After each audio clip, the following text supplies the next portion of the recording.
Hello friends, इस part में हम आपसे डिस्कस करेंगे कि सेगमेंटेशन टेक्निक क्या होती है और ये पेजिंग टेक्निक से किस तरीके से डिफर करती है। तो यहाँ समझने के लिए हमने एक छोटा सा एग्जांपल ले रखा है। सपोज कीजिए आपके पास कोई प्रोसेस पी है, उसके पास 4 फंक्शन है, मेन है, ऐड करने के लिए ऐड फंक्शन है, सब है और मल्टीप्लाई फंक्शन है। और हमने ये एज्यूम कर रखा है कि आपका जो मेन है उसमें टोटल 5 इंस्ट्रक्शंस हैं, I0 से लेके I4 तक। ऐड में आपके 4 इंस्ट्रक्शन हैं, I5 से लेके I8 तक। सब्ट्रैक्ट में आपके 4 इंस्ट्रक्शन हैं, I9 से लेके I12 तक। और मल्टीप्लाई में आपके टोटल 3 इंस्ट्रक्शंस हैं, I13 से लेके I15 तक। ये हमने अपने से क्या कर रखा है, एज्यूम कर रखा है कि हर फंक्शन की हमारी साइज कितनी है। अब अगर हम पेजिंग टेक्निक का यूज करते हैं तो हमें पता है कि पेजिंग में आप प्रोसेस को क्या करते हैं, इक्वल साइज के पीसेस में ब्रेक करते हैं। और हमने अगर एज्यूम कर लें कि हर पेज का साइज 4 इंस्ट्रक्शन रखने का है, तो आपका क्या होगा, पेज 0 में I0 से लेके I3 तक जाएगा। अगर 4 साइज का आपका एक पेज है, पेज 1 में आपका I4 से लेके I7 तक जाएगा, पेज 2 में आपका I8 से लेके I11 तक, और पेज 3 में आपका I12 से लेके I15 तक। अब सपोज कीजिए आपका सब्ट्रैक्ट फंक्शन एग्जीक्यूट करना चाह रहा है, तो सब्ट्रैक्ट फंक्शन एग्जीक्यूट करने के लिए आपको कौन सा पेज, क्या पेज 2 से आपका सब्ट्रैक्ट फंक्शन हो पाएगा? नहीं हो पाएगा, क्योंकि सब्ट्रैक्ट फंक्शन में आपके पास टोटल इंस्ट्रक्शंस कितने हैं, I9 से लेके I12 तक। और आपको पता है कि पेज 2 में आपका कहाँ तक हो रहा है, I11 तक है। I9, I10, I11 और I12 आपका कहाँ पे चला जा रहा है, पेज 3 में। तो इसका मीन्स सब्ट्रैक्ट फंक्शन आपको एग्जीक्यूट करने के लिए आपको ये दोनों पेज लोड करने पड़ेंगे, पेज 2, पेज 3। इस पेज से आपका काम नहीं हो पाएगा। तो इसकी वजह से क्या होता है, आगे हम देखेंगे कि हमारी पेज फॉल्ट टाइप की प्रॉब्लम्स आ जाती हैं। तो पेजिंग में ये प्रॉब्लम थी, इसलिए हमने क्या किया, सेगमेंटेशन टेक्निक का यूज किया। सेगमेंटेशन भी हमारी क्या है, कॉन्टिग्यूअस मेमोरी एलोकेशन टेक्निक है। बस डिफर क्या करता है कि पेजिंग में हम इक्वल साइज के कुछ नहीं देखते, बस इक्वल साइज के पार्ट में प्रोसेस को ब्रेक कर देते हैं। लेकिन सेगमेंटेशन में क्या करेंगे, हम यूजर्स व्यू में आपके लॉजिकल एड्रेस स्पेस को डिवाइड करेंगे। यूजर्स व्यू क्या है कि एक आपका फंक्शन मेन है, एक आपका सब है, एक मल है, एक ऐड है। तो आप क्या करेंगे, उस तरीके से डिवीजन करेंगे।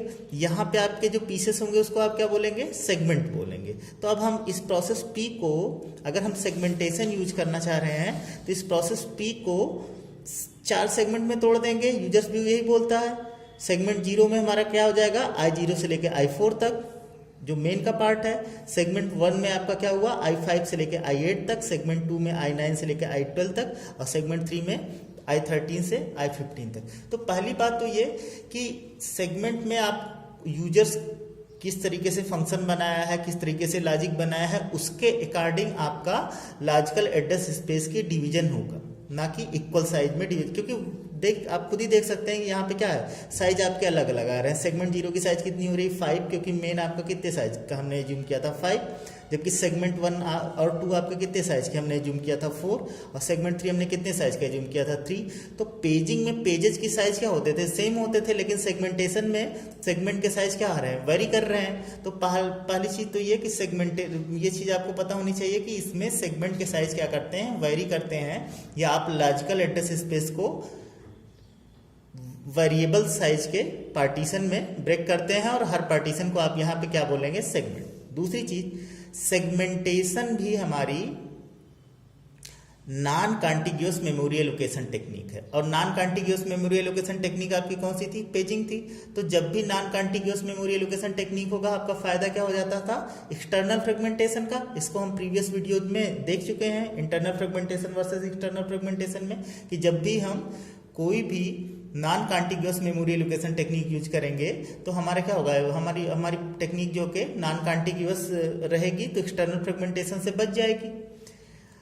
और सेगमेंटेशन क्या है, यहाँ फिक्स साइज पार्टिशनिंग नहीं हो रही, यहाँ पे क्या हो रहा है, वेरिएबल साइज पार्टिशनिंग हो रही। तो अगर आपकी पार्टिशनिंग वेरिएबल साइज होगी तो आपका इंटरनल फ्रेगमेंटेशन की प्रॉब्लम नहीं आएगी, क्योंकि हम पहले भी डिस्कस कर चुके हैं कि इंटरनल फ्रेगमेंटेशन तभी आता है जबकि आपकी मेमोरी एलोकेशन टेक्निक क्या हो, प्रोसेस को इक्वल साइज के पार्टीशन में ब्रेक करता है, जैसा कि आपका पेजिंग में हो रहा था। पेजिंग में क्या था, एक्सटर्नल फ्रेगमेंटेशन तो नहीं होता था लेकिन इंटरनल फ्रेगमेंटेशन होता था।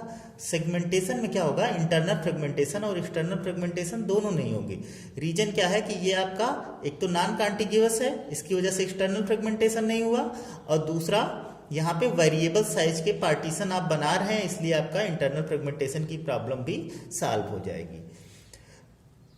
लास्ट चीज कि आप जैसे कि पेजिंग में पेज टेबल का यूज करते थे, वैसे ही आप सेगमेंटेशन में सेगमेंट टेबल का यूज करेंगे। और सेगमेंट टेबल में बेसिकली आपको क्या करनी पड़ेगा, हर सेगमेंट के करिस्पॉन्डिंग 2 एंट्री करनी पड़ेगी, एक लिमिट और एक बेस। लिमिट में आप क्या रखते हैं कि आपका वो पर्टिकुलर सेगमेंट की साइज कितनी है। जैसे सेगमेंट 0 में आपके कितने इंस्ट्रक्शन है, 5 इंस्ट्रक्शन है, तो सेगमेंट 0 का लिमिट हमने कितना कर दिया, 5। उसी तरह सेगमेंट 1, 2 में कितने इंस्ट्रक्शन थे, 4, तो सेगमेंट 1, 2 के सामने हमने साइज क्या रख दी, 4। और सेगमेंट 2 में कितने इंस्ट्रक्शन है, 3, तो सेगमेंट 3 के सामने हमने लिमिट में क्या रख दिया, 3। तो सेगमेंट टेबल में पहली एंट्री हर सेगमेंट के क्या होगी, लिमिट की होगी। लिमिट से आपको क्या पता चलेगा कि हर सेगमेंट का साइज क्या है। दूसरी आपकी एंट्री क्या होगी, हर सेगमेंट की बेस। बेस क्या इंडिकेट करेगा कि वो पर्टिकुलर सेगमेंट जब सेकेंडरी मेमोरी से प्राइमरी मेमोरी या मेन मेमोरी में आया तो किस लोकेशन से उसकी स्टार्टिंग हो रही है। जैसे आपका सेगमेंट 0 I0 से I4 आपका किस लोकेशन से स्टार्टिंग हो रही है, 100 से, तो यहाँ पे हमने सेगमेंट 0 के सामने क्या वैल्यू रख ली, 100 रख ली। सेगमेंट 1 स्टार्टिंग कहाँ से हो रही है, 110 से, तो उसके सामने हमने क्या रख दिया, 110 रख दिया।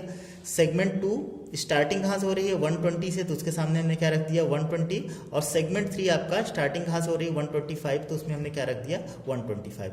मीन्स जो सेगमेंट टेबल यूज होगा उसमें हर सेगमेंट के लिमिट और बेस दो इंफॉर्मेशन सेव हो गए।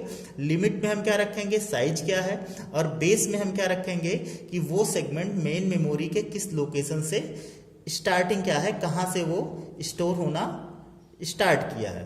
तो ये 2 इंफॉर्मेशन हम रखते हैं हर सेगमेंट का। नेक्स्ट पार्ट में हम कुछ एग्जांपल के थ्रू देखते हैं कि सेगमेंटेशन टेक्निक में किस तरीके से लॉजिकल एड्रेस और फिजिकल एड्रेस आपके कंप्यूट होंगे। Thank you.